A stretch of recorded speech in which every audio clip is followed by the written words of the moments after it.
for taking the time out and being here today. CCS Learning Academy is the professional training division of the CCS Global Tech, a 28 years old full service IT consulting firm. We help business to build their teams with skill tech professionals depending on their project needs. We also help them by upskilling, reskilling their workforce on the latest technology trends, professional developments, and leadership training. We offer a wide range of innovative technology solutions, training, and career placements. My name is Rajbir Singh, manager at CCS Learning Academy, and I have been in technology and professional training sector for over a decade. I work with students, organizations, and leaders for their professional development. We will be running a live Q&A at the end of the webinar. So we have enabled our Ask a Question feature. It is on the bottom of your screen. If you have any question, just put them in there. Today, we have well-respected subject matter expert, trainer, and a speaker who is SOC Manager with more than 12 plus years of IT experience, also 8 plus of which is in security. He has held many different security plus related positions from engineer to manager, and he is also seasoned training consultant. So please welcome Dragostin Tsekov. I will hand over to Dragostin. Dragostin, you can take it up from here. Thank you very much, and hello again, everybody. My name is Dragostin. I hope that you can hear me well.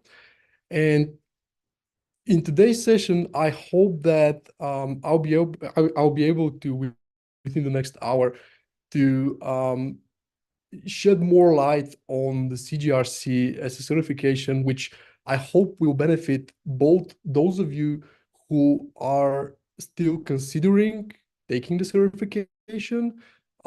You might be in the decision process of whether this is something that will benefit you down the road, as well as people who have already made the decision of taking the certification. So I hope that this session will help both of these groups of people better understand what the certification is about and whether it's suitable to them in particular. Okay, so let's move on. And first, just a quick overview of the agenda that we'll go through. So apart from the introductory words, we're going to talk a little bit about what the certifications, the benefits of IT certification are in general, because the CGRC is an IT certification, and it might be the first certification for some of you. So you might still be considering whether to invest your time and money in certifying yourselves. So we'll go through that. Then we'll talk a little bit about the ISC squared certifications, because ISC squared is, you can say, a big name in this industry, in the certification industry, in particular, security-related certifications. So the fact that you're attending this session means that you have probably researched at least a little bit about who they are, what they offer, and so we're going to talk a little bit about that as well. And then, of course, our focus here is the CGRC itself. So we'll speak about what it is, who is it for, should you go for it, and basically what it takes to get certified. And then, of course, for most of you, probably, you're looking at this as a way to advance your career forward. So we'll talk about, what the career perspectives are in relation to the CGRC. We'll make a quick overview of the CGRC domains, just a few words about, what each of them is about and what you should be expecting to, both learn in case you haven't done that yet, and in terms of what you will be seeing on the exam in case you do decide to go for the certification itself, for the exam itself. Okay, and then last but not least, we'll talk about what's the relevancy of the CGRC in the industry, right? Because once again, if you're here, this means that you're at least considering making this investment of time and money into this certification. So you do want to make sure that it's relevant, and we'll talk about that as well. Okay, and then of course at the end we'll leave 5 to 10 minutes for any questions that might pop up, which I of course will try to answer to my best. Okay, so I'm not going to spend too much time talking about myself because some of that was already said, but I have been around the IT industry for the past 12 years, give or take, the last 8 of which I've been working in security. So I have worked for companies like VMware, HP, IBM, and so on and so forth. And I've pretty much been almost everywhere around the security domain. So I have worked as an analyst, an engineer, manager, and so on and so forth. And I'm saying this just in order to tell you that I have seen the security industry from different angles, and I've worked in different security domains. So because of that, I will be able to share my my opinion based on my experience of where exactly the CGRC certification fits in relation to the security industry in general. Okay, so I do have most of the IC squared certifications. I have some other certifications as well, and I do like to teach. I do like to train. So I'm doing some university classes. I'm doing some remote courses as well. So I'm doing a lot of teaching as well. Okay. All right. So first things first. Let's talk about the benefits of IT certification in general.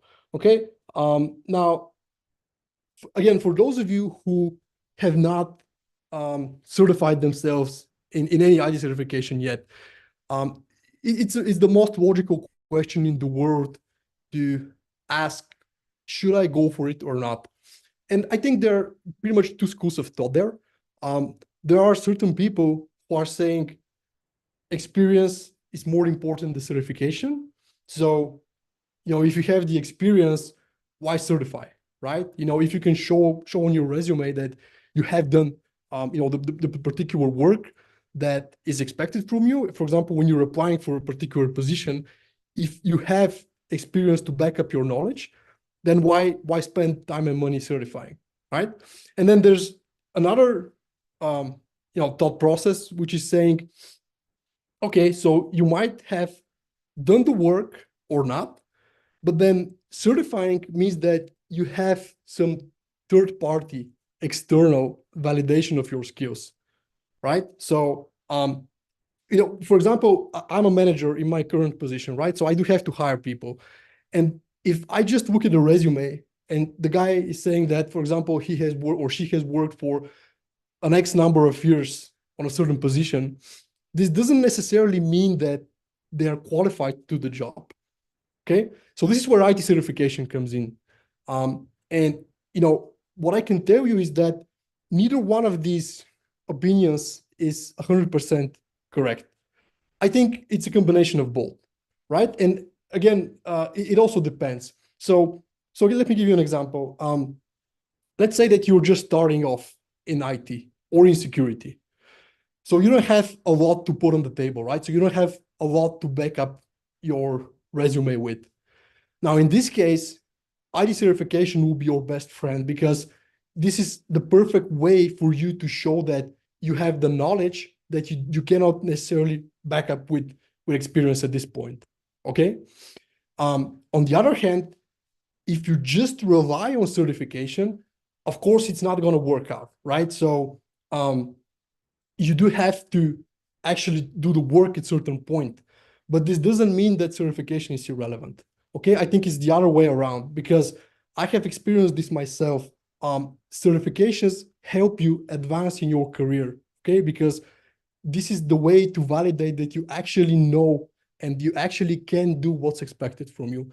Otherwise, I can state whatever I want on my resume, right? I can literally craft my resume around the job description of the position that I'm applying for. And you know that on job interviews, they often try to, do a technical interview, question you on what you know, what you don't know, maybe even ask you to complete a test, and so on and so forth. But a lot of the companies have realized that it doesn't make sense making a different test for every single position when you can have this external validation of the skills of the people who are applying, right? And this is exactly where IT certification comes into the game. And just another some more words on that. The big difference between formal education and IT certification is that the latter can adapt a lot more easily to the changes in the industry. Okay, I can give you an example. In Singapore, right now, they're discussing some changes in their legislation where, people are going to have to actually retake their formal education after a given number of years, right? Because you cannot expect that somebody would be, for example, you complete your formal education when you're 20 or 22 or at this part of your life. No one can expect that 20 years later is going to stay relevant, right? It's not. So this is where IT certification is a lot more useful because in the IT industry, you're aware that things are changing literally every minute. Okay, so if you're considering the benefits, consider this. Okay, consider that it can definitely help you grow. It can help you advance. But at the same time, if you have like 20 different certifications, but you cannot back them up with actual practical knowledge, it's going to be like your so-called paper tiger, right?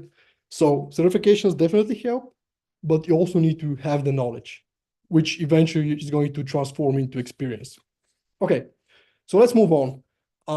So there are basically two types of certifications, vendor-specific and vendorless. And it's not like one is better than the other. It's just that, each one of them has its own pros and cons. So if we're talking about vendor-specific certifications, it might be something like, Cisco certifications. For example, I've been teaching Cisco courses for the past 10 years in a Cisco Academy. So Cisco they have a lot of IT certifications. A lot of the other companies have as well, right? For example, if you're in the security domain, you have companies like offensive security and so on and so forth. But for vendor-specific certifications, we're talking about the companies themselves creating certifications for their own products, right? For example, offensive security have Kali Linux, and they have a Kali Linux certification. It's vendor-specific, right? And the same goes for other vendors as well. Now, the big con of vendor-specific certifications is the fact that they're vendor-specific, right? So if I certify in Cisco right now, and tomorrow I decide to apply for a job that requires, let's say, skills in Juniper, it's different, right? So they're going to ask me for Juniper certifications. Okay, so this is the big con here. And this is exactly what the big pro or the big upside of vendorless certifications is. And the CGRC is a vendorless certification because it was not created by one of the big security companies, by one of the big security vendors. It was created by a company whose main purpose is to create courses, certifications, and to basically give people knowledge. So because of that, you can apply it everywhere, right? So if you obtain the CGRC, no matter what company you work for, no matter what company you apply for, no matter what the technology stack is over there, it's still going to be relevant, right? Because it's not tied to a specific vendor. Okay. All right. And then, of course, there are less and more valuable certifications. So you cannot put everything in the same basket. So you cannot say that, okay, I'm certified, period.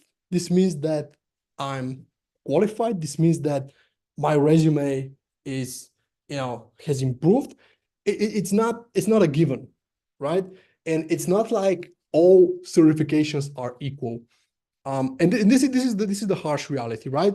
So we do have to face the fact that there are certification companies which produce less valuable certifications. So some of them are super easy to obtain. Some of them are almost exotic, right? So and one of the best ways to figure out which is a valuable certification and which one is not is to basically pull up a job board, right? If you pull up a job board and go through the requirements for different positions, some of the certifications that are out there, you're never going to see, right? You're never going to see a position that requires the ABC certification, while at the same time, you're going to find a lot of open positions in whose description you're going to find the requirement for certification, X, Y, and Z. Okay, so what I'm trying to say here is that getting certified per se, it's not necessarily something that gives you value, right? It does matter what exactly you're certifying in, right? Who is the producer of this certification? Is it a respectable company? Is it a respectable vendor? Is the industry eager for the skills which this certification gives you? And of course, is it easy to find this certification in the list of requirements for different job ads? Okay, so so in that regard, we're going to talk about the IC squared in a moment, but in that regard, you can definitely rest assured that the CGRC is a valuable certification. It is a respectable certification. So it's not like you're just going to spend your time and money on something that doesn't have value. It's not the case. It's not the case with any of the IC squared certification to begin with. Okay. And then in terms of the certification renewal process, it usually goes two ways, right? So option A is to certify, to obtain a specific certification. And then after a certain period of time, let's say 2 years, 3 years, and so on, you're going to have to retake the exam again, right? In order to continue being certified in whatever you're certified into, okay? So, a lot of the vendor-specific certifications have this renewal process. The other option, the other scenario is in case the renewal process includes you submitting proof of your continuous education. And most of the time, this is called CPEs, right? The CPEs are basically certain points which you can attest to by providing evidence that you have continued your education in the field, in the security field, over the years that you have obtained the certification. And this way, the certification gets extended, right? So for example, you get certified in CGRC tomorrow. This means that in the next years, you have the requirement to submit an X number of hours of learning, studying, etc. It can be conferences, it can be books, it can be lectures, it can be whatever. It can even be other certifications that you have obtained in the meantime. And I think this is the better way. I think this is the more efficient way of renewing a certification. And this is exactly what the renewal process for the CGRC looks like. Because if you take a test, you can pass it, right? But passing the test again over and over again in the next years, I don't think it's necessarily a guarantee that you're expanding your knowledge. Because 2 years away from now, the test is going to look different, but it's not going to look too different. Okay, I think the better approach to this is exactly the approach that the IST squared is taking, which is also true for the CGRC certification. So they're requiring from you to submit proof that you're staying current with the industry, right? That you have continued to obtain knowledge and to advance your skill set. So you're only going to have to take the exam once. Well, unless of course you let it expire, but I think this would be foolish of you to do, because once you take the exam, the expectation is that you're going to stay in the industry, right? You're not going to switch industries after a while. And even if you do, it means that, this certification isn't relevant to you anymore. But if you stay in the same industry, if you stay in the security industry, it's not going to be an issue for you to submit this, this number of CPs over the next years in order to continue your certification. Okay. All right. So just a quick overview of some of the ISC squared certifications. Now the CC, or Certified in Cybersecurity, this is the latest certification that they came up with a few years ago, and it's an entry-level security certification. Okay, so it's ideal for people who have zero to small amount of knowledge or experience in the security industry. So, for example, if you're a student, or if you are coming from a different industry, or even a different part of IT in general, this is a great certification for you, because it gives you some of this foundational knowledge that you need to have in order to do whatever, in security in general. So it's an entry-level certification. Okay. Next, you have the SSCP, or the System Security Certified Practitioner.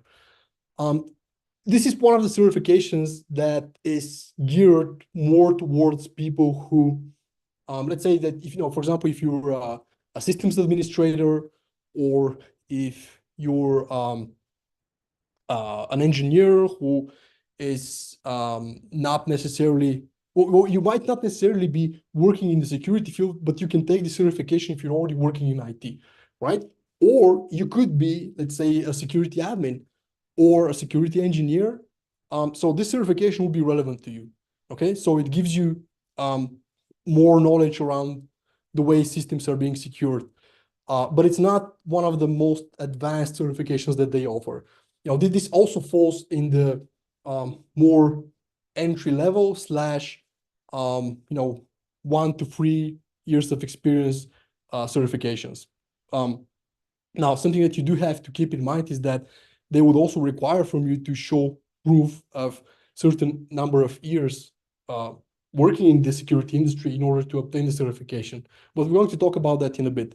So it's not just about taking the exam. You also need to show that you have worked in the industry for a certain amount of time. Okay, so this is the SSCP. The CCSP, this is a certification that's geared towards cloud security. Okay, so anything that you're doing cloud related, you would come here. So if you're a cloud engineer, if you're a DevOps engineer, if you are, even just somebody who is tasked with securing, a cloud environment, this certification is for you. And again, you're going to need to have some number of years working in the security industry in order to obtain it. Something I want to point out here, there are a lot of popular vendor-specific cloud certifications. And the issue there that I've already talked about is that they're limited to the knowledge that's specific to the particular public cloud provider, like AWS, GCP, Microsoft. The CCSP is vendorless. So if you certify in that, you could apply for a security-related job in any company that has, footprint in the cloud, because the knowledge and the principles and the everything that's inside the curriculum for this certification, you could apply to any given cloud environment, regardless of what the cloud provider is. Okay, the CSSLP, this is software-related security certification. So the target audience here are people who are either developers or application security engineers or DevOps engineers. Anyone who has anything to do with software security, this is the certification for you. And it, of course, what you're going to talk about here, what you're going to learn here is related to the SDLC, to the whole process of securing the software development lifecycle. Okay. And then you have the CISSP. The CISSP is like the crown jewel in the list of ISC squared certifications. So for years in a row, it has been labeled the gold standard in IT security certifications. And this is for a couple of reasons. One is because it's very hard to obtain. The exam is pretty tough, and this is the reality of it. And the other is that it's very comprehensive. Okay, so one of the ways in which you could define it, and people have defined it like that in the past, is that it's a mile wide but an inch deep, which means that it covers every single domain that you can think of in IT security, but it doesn't go super deep into any of them, right? But people usually spend a lot of time learning for this exam, and it's because it's hard. Now, you could do it in a shorter period of time, but you really need to put up the effort, right? This exam is tough. And again, it's like the crown jewel in the list of IC squared certifications. Okay. Right. So let's talk about the CGRC, because this is our main focus here. The CGRC had a different name in the past. It used to be called CAP, which stands for Certified Authorization Professional. Now, the reason why it was renamed, I think, is because the old name did not suit it well. So I think it was poorly named before, because when you read Certified Authorization Professional, it doesn't necessarily ring a bell at first, right? So you don't necessarily connect that to anything in particular.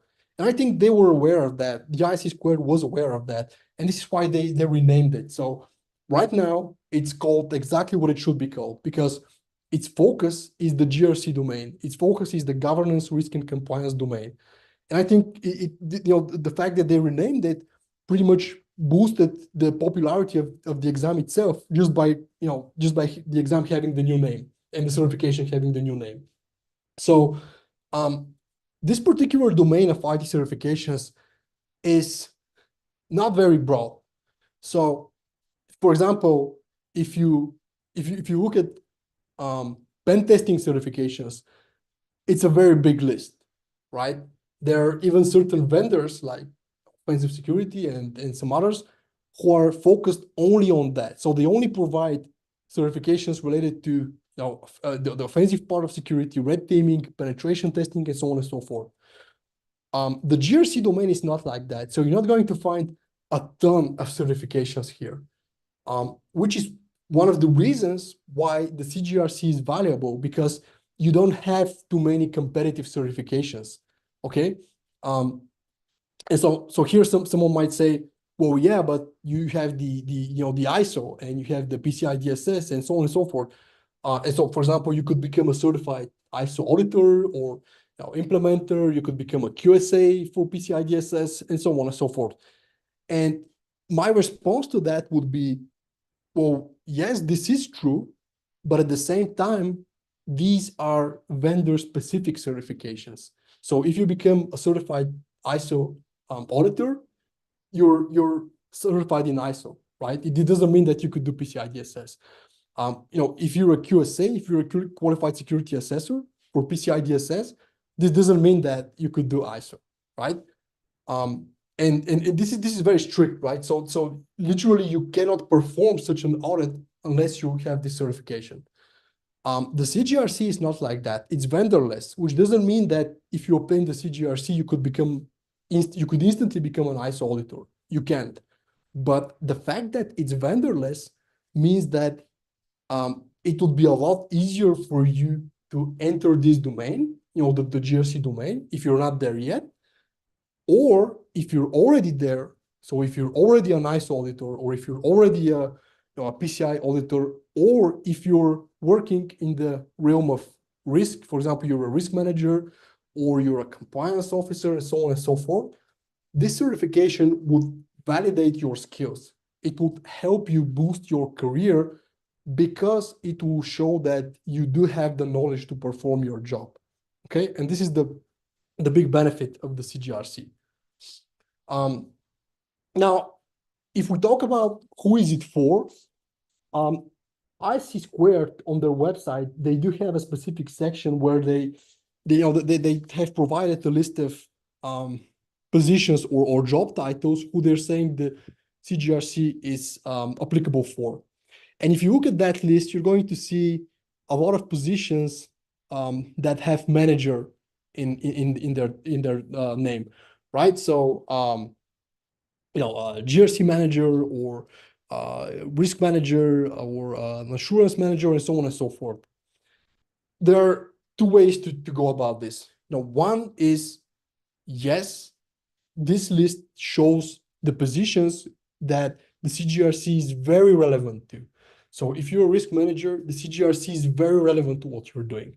Or if you're a compliance officer, it's very relevant to your job, okay? But this doesn't mean that anyone couldn't take it. So what I'm trying to say here, you could be doing something else in IT or in security. For example, you could be, you could be an application security engineer, okay? Does it mean that you cannot take the CGRC? No, it doesn't. Of course you can take it.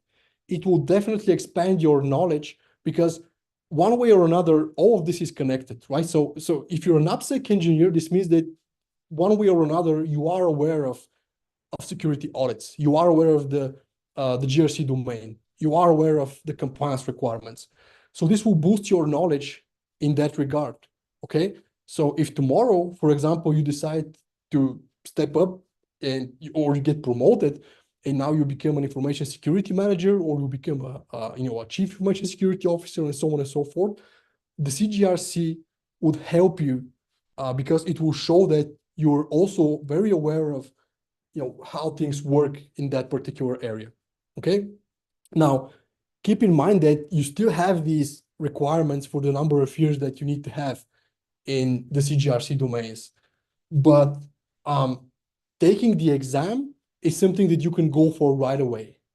And even if you have just the exam in place, even if you have completed just the exam and passed the test, it will still give you confidence. It will still serve as a booster for you for your career, because it will show that you have the right amount of knowledge and skills in order to be there, in order to pass the exam. Okay. All right. So let's do a quick overview of the CGRC domains and basically see what's in each one of them, just to give you a better perspective of what to expect and what they are. Because some of you might have just heard about the certification, but you might not have taken the time to do a thorough research, or you might still have some questions or uncertainties around the certification. So I hope that this will help you have a better idea of what it's all about. Okay. So the first domain is called Information Security Risk Management Program. And so first of all, those of you who are working in the risk area, you're very aware of what this domain is about. But for everyone else who are not that close to this particular area, some of the things that you're going to learn in this domain are, for example, the risk management frameworks, right? Be it NIST, or be it COBIT, or be it ISO 27001, and so on and so forth. So you're going to learn about all of these here. And if your organization is doing any kind of risk management, there's a very slim chance that it's not using one of these frameworks. Okay, so you're going to learn about all of them here in this domain. Something else that we talk about here is security controls and practices, right? So let's say that your company gets audited for ISO or PCI DSS or any of the other certifications that are out there, SOC 2 or whatever. You need to have, so you in the requirements for getting certified, for getting your company certified, you have a list, and it's a long list of security controls that you need to have in place. So first of all, you need to be aware of what security controls are. What are the different types, what they could be, specific examples, and so on and so forth. So we're going to talk about this here. Next, we'll at least explain what the concept of the SDLC is, of the system development lifecycle. This isn't the main focus here. It's just something that's going to be mentioned because, as we already said, there's a whole other certification that focuses solely on this, which is the CSSLP. But a lot of these concepts are interconnected, right? So when you're learning when you're studying for the CGRC, for example, it's not like you're in a silo, right? And you're completely detached from everything else in IT security. You can be, right? Because it's all there. It's all connected in one way or another. So, of course, we're going to, talk about the SDLC here, even though our main focus is governance, risk, and compliance. And of course, when we talk about SDLC, we will also mention the compliance part of it, right? And so, by the way, this is a good example of how, if you obtain even one of these certifications, for example, if you pass the CGRC exam, it will be a lot easier for you to go for any of the other exams that are, for example, offered by the ISC squared, right? So, for example, if you haven't had any IT certifications so far, and you go straight for the CISSP, it's going to be tough, right? It's going to be tough for you. But if you pass, let's say, the CC and the SSCP, or if you pass the CGRC, which is our main focus here, and then you decide to go for any of the other ones, including the CISSP, it's going to be a lot easier for you because some of the knowledge you're going to have already, right? So a lot of the knowledge that's in the the blueprint and the syllabus for the CGRC, it's also there for the CISSP because the concepts are the same. They're not reinventing the wheel in the other certifications, right? Of course, they have a specific focus, but a lot of the concepts are the same and they're already there. So what I'm trying to say is that when you pass one of these certifications, it's a lot easier to go for any of the other ones. Okay. All right. What else we're going to talk about in this domain? The risk. Basically, selecting what controls you need to use, selecting your management controls for your risk management program. This is something that we're also going to talk about in domain 1. Privacy requirements. There's a whole other realm of privacy-related certifications, and I'm not going to spend a lot of time on that right now, but there are even vendors who are entirely focused on privacy certifications. Here, we'll only talk about what the general privacy requirements are, and that's it. We're not going to dig too deep into that. And there's also a part that's related to the regulatory and legal requirements. So here, we'll mention some of the legal frameworks like the GDPR, or which is applicable for European citizens. We're also going to mention HIPAA, which is related to PHI, or the protected healthcare information. We'll mention FedRAMP. We'll mention FISMA. All of these core regulations that you need to be aware of when you're doing anything in the IT security area, right? So it's not just the GRC domain. Okay, so this is domain 1. Domain 2 is called scope of the information system, and this is one of the shorter domains in the CGRC. So one of the main focuses here is to basically understand what an information system is, what its scope is, how the data flows, what an architecture is, and so on and so forth. So basically, what an information system is, because after all, what we're doing here is information security. And I think one of the biggest misconceptions in the industry is when people confuse information security with cybersecurity. This is something I'm also talking with the students in the university about. But you need to be aware of what an information system is and why we are talking about information security and IT security and not just about cybersecurity. Okay. Then we'll also talk about the categorization of an information system. So here we'll mention things like the FIPS, which is the Federal Information Processing Standard, FIPS 199 in particular. We'll talk about ISO, and we'll also talk about how to document the results of such a categorization. So this is domain 2. Okay. Domain 3 is called selection and approval of security and privacy controls.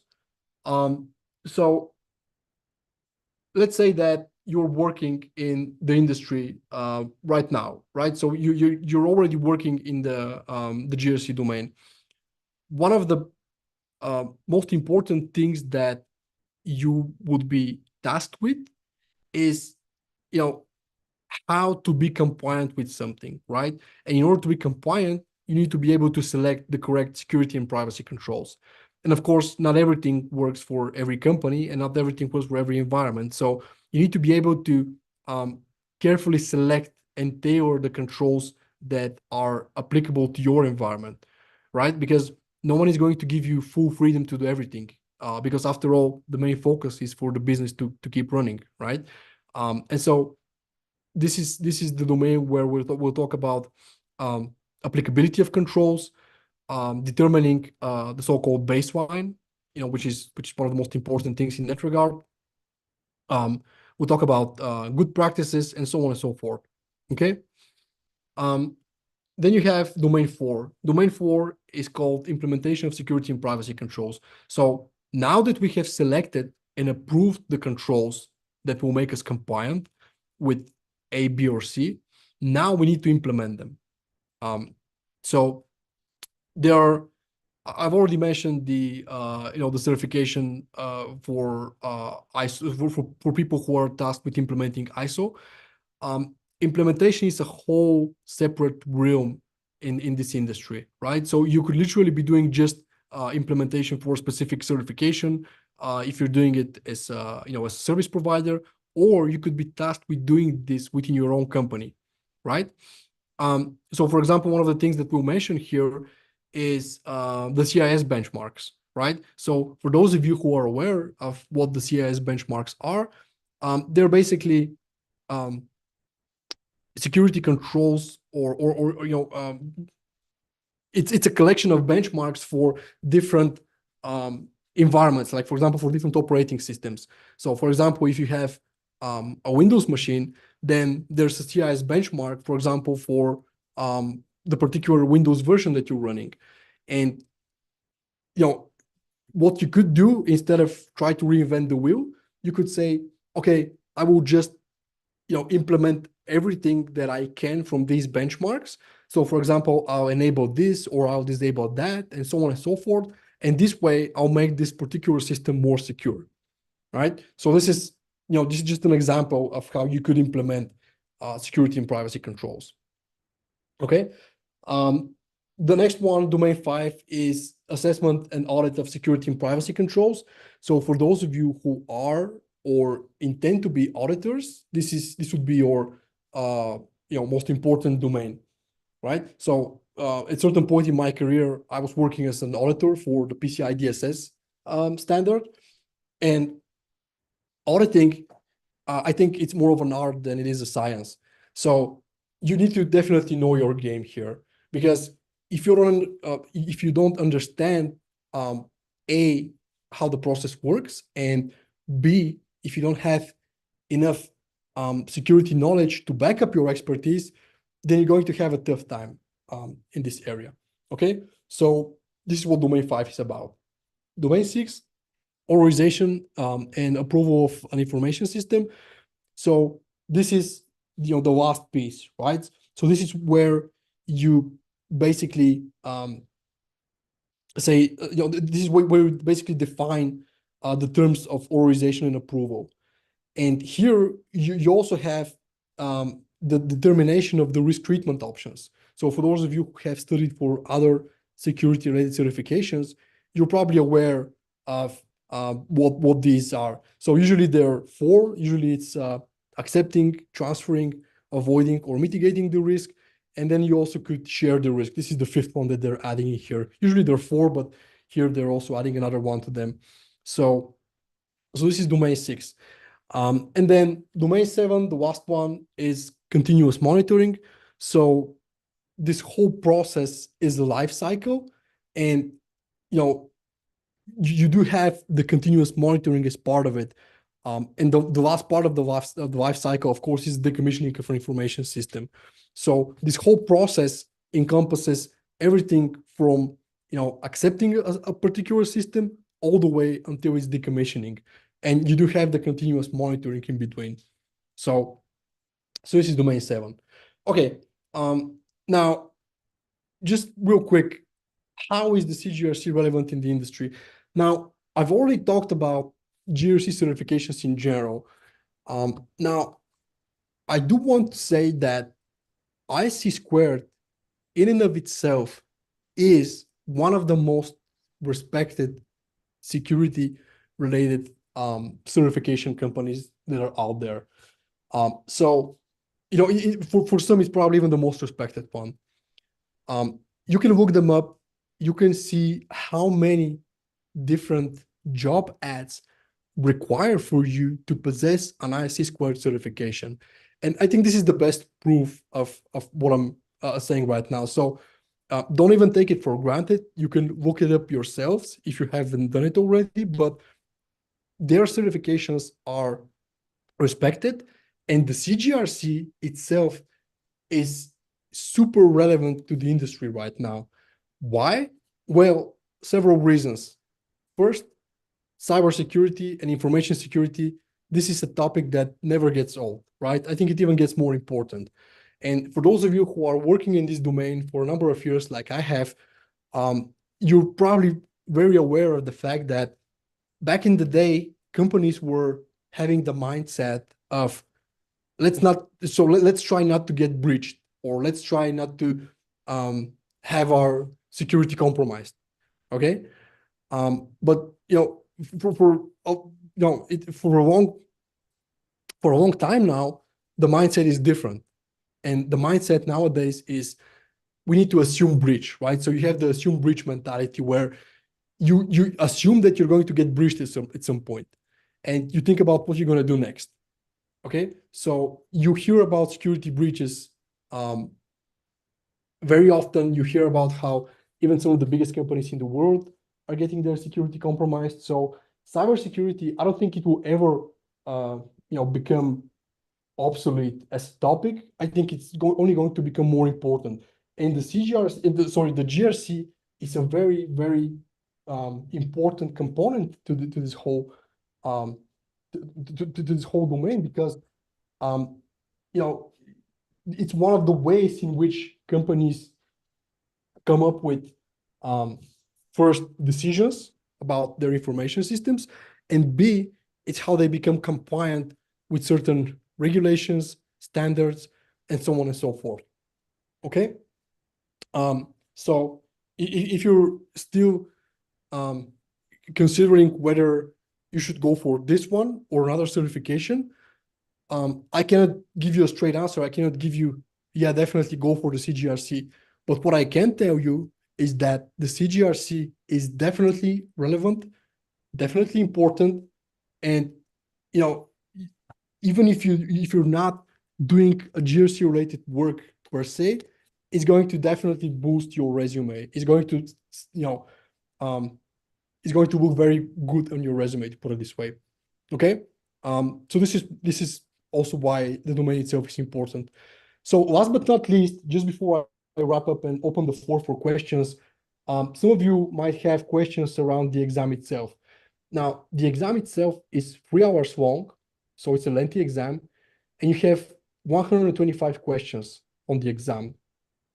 It's a multiple choice exam, and they have revealed the passing grade. So the passing grade is 70%. Okay, so you need to have 70% correct, or 700 out of 1,000 points in order to pass the exam. And if you're asking if the exam is tough or not, so I don't want to give you a straight answer. It's definitely not a light exam, so you won't be able to pass it with your eyes closed. You need to have the required knowledge in order to pass it, but it's also not crazy tough, right? So the CISSP is tougher for sure, but the CGRC, I think it has the exact, it has the correct level of complexity in order to properly assess whether you have the right skills to do this job and to work in this area to begin with, right? And just the last thing I want to say, if you don't have too much experience in this industry, but you feel like this is the part of security that you want to advance your career into, then don't hesitate, go for it. Because like I said before, even if you don't possess the required number of years to obtain the certification itself yet, you could still go for the exam and it will still benefit you. It will still boost your CV, your resume, your career, and so on, because people are going to see that you have taken the time and effort to consume this knowledge that you could then apply into your current or future job. Okay. All right. Well, I think we can now open the floor for any questions. So I think we have left enough time to answer them. So, all yep, right. passing the ball back to you. Yes. Thank you, Dragostin, for the great presentation and your valuable information. Now I request to the audience, please pop in your questions. If you have any questions, please feel free to ask. Our instructor, Dragostin, will answer all your questions. Dragostin, let me see if we got any questions. Yes, absolutely. All right. So how much is the exam fees? So, there are two ways to answer this question. So first is the price of the exam itself, and then there's the price that you need to pay in order to keep your exam current. Okay, so in terms of the price of the exam itself, I think right now it's if I'm not mistaken, 555 in euro, and in USD I think it's 599 if I'm not mistaken. So it's in that ballpark. Okay, but this is the price just for the exam itself. Now, once you pass the exam, you also need to keep it. So you need to keep your membership current, which means that if you pass the exam and you also meet the certification requirements and you become certified in CGRC, this means that you also become a member of the ISC squared. If you become a member of the ISC squared, you need to pay an annual fee in order to keep your certifications up to date, and you need to keep also in order to keep your membership current. Keep in mind that the ISC squared changed their policy around membership fees. So before, it used to be a membership fee per certification. So for example, if you have 5 certifications, you're paying a bigger membership fee. They changed that a few years ago, and right now I think it's $125 regardless of how many certifications you have, which means that the more you have, the better, because the more your membership fee will pay off. So keep that in mind. So it's not just the exam fee. You also need to keep in mind that you have a membership fee that you need to pay on an annual basis. Perfect. All right. Yep. So I have another question. Yep. I just passed my ISC squared exam. Can I go for CGRC exam even though I'm not currently working in IT? Okay, so if I have to give a straight answer, the answer would be yes. If I have to give you the long answer, the answer is it depends. So if you want to go for the CGRC exam, you can do it regardless of whether you're working in IT or not. So I have, in my career, I have seen people who are coming from all sorts of different domains. I have former colleagues who used to be economists. They used to work in finance. Some were even former lawyers or coming from the legal domain. It doesn't matter, because IT is an area where you need to come you can come into IT regardless of what you were doing before that. Okay, if you put up the right amount of effort, and if you're good at this, you can do whatever you want in IT, right? And in security as well. So even if you're not working in IT right now, if you consume the knowledge in order to pass the CGRC exam, you're able to pass it. It's not an impossible task. Now, you need to keep in mind, though, that you won't be able to obtain the certification itself until you have the required number of years in order to do it. But you're going to become what they're calling an associate of ISC squared. So you're not going to become a full member, but you'll still be able to show that you have passed the exam. And then once you have the right amount of years that are required for the certification, you could submit proof of that, and they're going to make you fully certified. So the short answer is yes. The long answer is yes, but it does require the effort to do it. So it doesn't matter that you're not currently working in IT. You can definitely go for the CGRC. Okay. All right. Okay. And I have a third question. Is there a probability that, I'll repeat again, is there a probability that one can get a job offer with this certification? Yes, there is this probability. And once again, I'll refer to what I said earlier. So you have vendor-specific and vendorless certifications. Now, in the GRC domain, the vendor-specific ones are the ones related to the specific security standards. For example, ISC squared, PCI DSS, and so on and so forth. Okay, so you can certify there, but this means that you become a professional in that particular certification. The CGRC works in a different way. The CGRC shows that you have the right amount of skills and knowledge to assume a position in this domain. Or if you're working in a different security domain or even a different IT domain, the CGRC will definitely boost your career. Now, to the particular question, can I get a job offer just with the certification? The answer is yes. The answer is yes, but it depends on what you mean by a job offer. So if they're looking for somebody who is a seasoned GRC professional, you probably won't be able to skip this requirement by just having the certification. But if you're somebody with 1 year of GRC experience and they're asking for 2 years, but you also have the GRC certification, then yes, it's very possible that they're going to offer you the job, as opposed to somebody who has 1 year of experience in the GRC domain but doesn't have any certification, right? This is the whole point of getting certified. It gives you a competitive advantage, but it doesn't mean that you can rely solely on the certification, but it definitely gives you a competitive advantage. So the short answer to this question is yes. All right. Okay. And Dragostin, can you highlight the prerequisites of the program again? Right. So the AZECT prerequisites. Sorry, go ahead. Yes. Yeah. Go ahead. Sorry, you mean the prerequisites for becoming certified in the CGRC? Yes. The prerequisites to do this program. So, like who? Yeah. So yes. Right. So what they're asking for is 2 years of work experience. So they're asking for so you need to have the 2 years of experience in order to apply for it for becoming certified. Now, the 2 years of experience, it's 2 years of cumulative work experience in one or more of the 7 domains of the CGRC.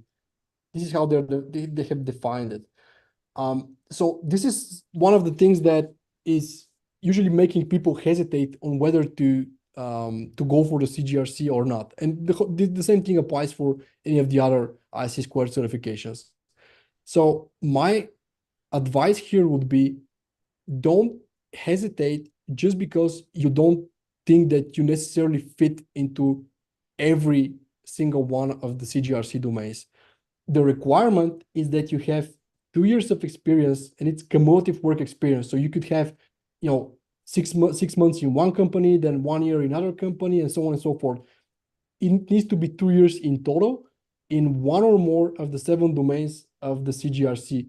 So keep in mind that the domains are defined fairly broadly. So if you have done anything security related, there's a good chance that you fit into at least one of these domains, right? So read them carefully, and I'm sure that you'll find out that if you're already working in this industry, you probably already meet the minimum requirements for becoming certified.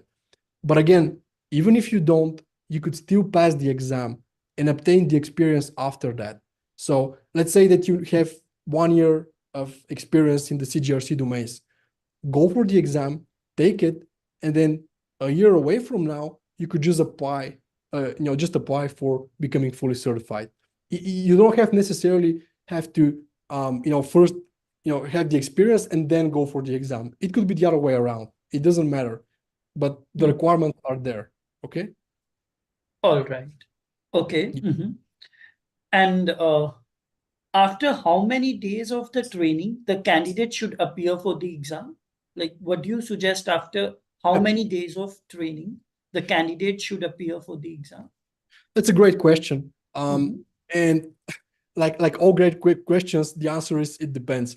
Now, what I can tell you is that for some people, the best approach is to go for the exam right after the training, like literally after the training, go for the exam. My advice here is don't wait for too long, right? Because some people think that they need to spend another week or month, just learning by their own before going for the exam. My advice is don't do that. So if you have completed the course, give yourself some time to rest, like rest for 1 or 2 days, and then go through all of the material after that, in the next 2-3 days or a week, and then go for the exam. But don't wait for too long, because if you have 1 month between the course and the exam, I think there's a very good chance that you have forgotten half of what you learned during the course in the interim, right? I'm not a big fan of waiting for too long after obtaining a certain knowledge before going for the test or going for the exam. But again, there's no recipe for success here. I'm just saying what I have seen from my own experience as somebody who is delivering trainings, and also what works for me personally. I don't like to wait for too long. I usually like to go for the exam like literally 1 week after completing the training myself, right? All right. All right. Dragostin, we have one last question. So we are really short with the time, but we have one last question. That is, can you please recap on the 5th domain briefly, please? So absolutely. Right. So the 5th domain is the assessment and audit of security and privacy controls. So if you're an auditor, this is what you'll be doing all day long. And here are the different phases of conducting an audit. So first you have the preparation, right? So in the preparation phase, you need to, so the number one thing is to establish the scope. Just like in the same way that you're doing when you're conducting a penetration test, one of the first things is to establish the scope, because you cannot go beyond the scope. Then you're going to determine how much it's going to take you in terms of time, effort, and so on in order to complete the audit. You're going to work with, you're going to identify the people who you'll be working with for the assessment or audit, and then next you're going to conduct it, right? This is the core part here, obviously. And after completing the audit, one of the most important things is to complete your report, because the report shows what you have done. If you don't have a report, then you have not completed the audit itself, right? And then the last piece here is to basically review it, and based on your conclusions from the audit or from the audit's report, then develop the remediation plan. And the remediation plan is what we need to do in order to fill in the gaps, right? Because keep in mind that if you are doing an audit, this doesn't necessarily mean that whoever gets audited will pass the audit, right? Sometimes companies fail audits, and if they fail an audit, this means that they're going to fix what's missing in order to complete it the next time. And for example, the PCI DSS is very strict in that regard, because if you don't complete all of the requirements, if you are missing on only one requirement, this means that you cannot complete the PCI DSS assessment. Okay, so domain 5 is basically everything audit related, or assessment related, depends on how you define it. Because, for example, in ISO it's called an audit, in PCI it's called an assessment, but it's pretty much the same thing, right? So domain 5 is talking about that. All right. Okay. So thank you, Dragostin, for answering all questions. I think we are done up with the questions. If anyone have any more questions, you can reach us on the email. We will reach you back with all the details. Thank you, Dragostin. We have done up with the questions. And again, thank you for your time today. I have a special offer announcement. We will be running a special offer on CGRC certification program and also on few more courses. This is the industry's ever big discount. This is the premium discount. To know more, you can visit on our website. Me and my team will also send you the email. You can reply us back. If in case you have any friend or colleagues looking for the training, you can also suggest them. I have also added my LinkedIn profile and company details. If anyone wants to know more, can connect with me directly. So when it comes on upskilling and reskilling, CCS Learning Academy is designed to be your organization's secret weapon. Our network of talented and passionate professional instructors are ready and waiting to work directly with you and your team. If you are new to IT or seasoned professional, we offer a wide range of courses for your needs. If you need more information, please contact us. On behalf of CCS and our instructor Dragostin, we would like to thank you for your attention on this important training session. Hope you enjoyed the session. Looking forward to you all for joining our future webinars. Stay safe out there. Thank you very much. Thank you all.